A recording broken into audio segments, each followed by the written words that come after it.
Hello guys, this is Zeke, my first video, going to the QBD. Here are my stats, backpack, take extreme set, overloads are a waste of money in my opinion, prayer renewals don't really give you that much prayer back.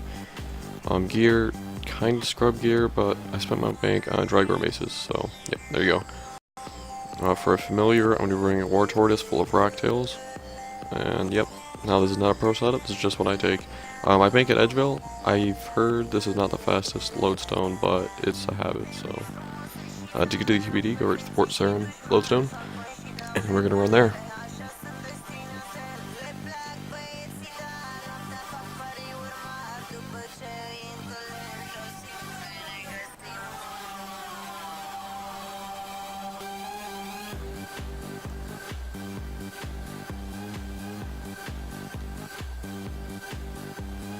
This is my first video, by the way, so I'm not going to be doing cuts like that awkward teleporting scene I had right there. So, you know, when I do fire up this channel and I get it going, I will edit it, you know, more appropriately. But just for the sake of time at the moment, I'm going to make it one gigantic video file.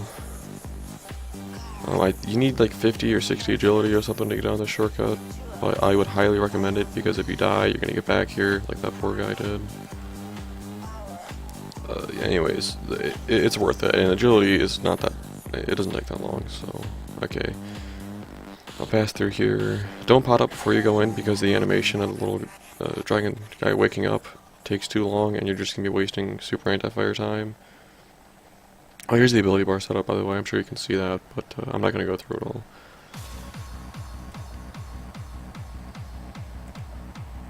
Sorry for the frames per second issues, I haven't done any altering with my video recording software, so because the first phase, just pound through her.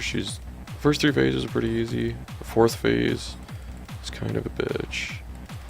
With the first phase, you can pretty much just throw abilities on her. It really doesn't matter what you do. Just try and kill her as quick as you can.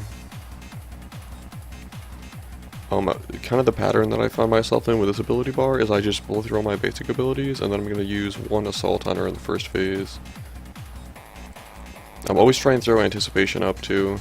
If you really get into this, you can try and time your eating with anticipation, because the amount of adrenaline that anticipation produces is equal to the amount of adrenaline that eating takes away. For the tortured souls like that guy, he spawned at a kind of an awkward spot there, so I wasn't able to dodge it, but if we get another one I can show you how to dodge. Second phase, I'm going to throw another assault on him, and then we're going to get in the third phase. And this is where you really need to start paying attention to what abilities you use.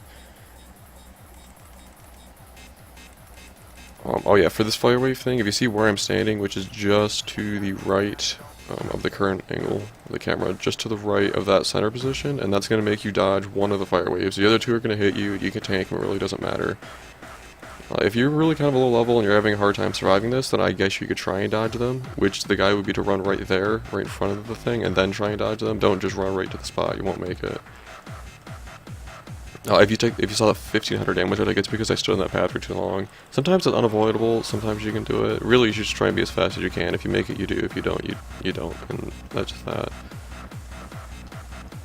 Okay, so here we're in the third phase. If you see that ability right there, Berserk, what it does for 20 seconds, it's going to make you do more damage, but also take more damage. But the damage that you do is going to be killing the QBD so fast that it really doesn't matter. Okay, so here's the souls. I failed there, but what you want to do is run right to that spot, to the left of the souls, as it's going to make the souls take the damage and not you. And you're going to kill the souls, and one of them will die, you're going to have to kill the other one, but it's really nice. Yeah, to get rid of that damage.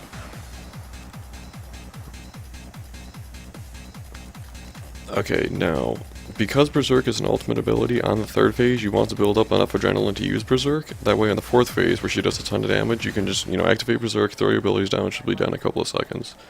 Which is going to prevent a lot of food loss.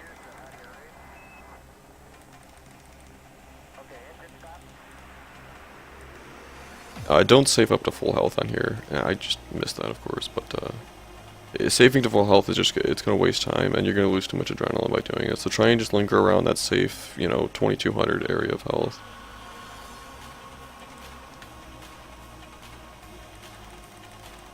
Okay, now that she's dead, I have enough for Berserk right there.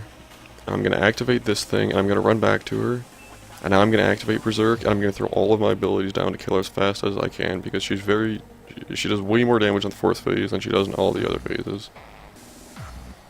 Also, if you eat before you use Berserk, you're going to be consuming adrenaline while you're eating, so it's really going to make it a lot more difficult to kill the dragon while you're using Berserk. So avoid eating right at the end of the 3rd phase. Try and get up to a decent amount of health right at the beginning of the 3rd phase. As you can see, she's going down very, very quickly with this, even though she's much stronger in the 4th phase. You can usually finish it off with a Berserk and she'll be dead. Now, I used a lot of food this kill. I kind of got a little unlucky. If you saw in the 3rd phase there, she went green, which means she's more resistant to... Yeah, right there twice, actually. She's more resistant to physical damage, and it makes it a lot more difficult to kill her with melee. Some people will bring a mage switch. I don't think it's worthwhile. I haven't actually tried it, so, I mean, you could if you want, but I don't, personally. And she also threw a lot of tortured souls down, which kind of sucks. Because that's a lot of unavoidable damage, especially in the 4th phase. It's going to be 4 to 5,000 damage, and you can't really avoid it. There's some practices for walking. I don't know. I don't understand them, really. If you really want to get into the QBD, I'm sure you could go look those up, but I'm not going to explain them here. Now open up the loot thing and hope for rune ore. Nope, of course we got Snapdragon Seeds. It's probably the worst possible loot, actually. But anyways, yeah, that's how you kill the QBD. I'll do more in-depth guides, hopefully in HD, once I figure out this frame per second thing. And I'll go into more detail, such as what abilities to use, the prayers. Yeah, I was using Soul Split and Turmoil there. I don't use Berserk, waste of prayer points, whatnot, but yeah, anyways, like I said, I'll go through them later. And I'll try to explain more appropriately what prayers and abilities, and just more in-depth in general things. So yep, I hope you enjoyed this guide. I'll make, like I said, make a more in-depth one later. But hopefully this will suffice what you need to know. Thank you for watching.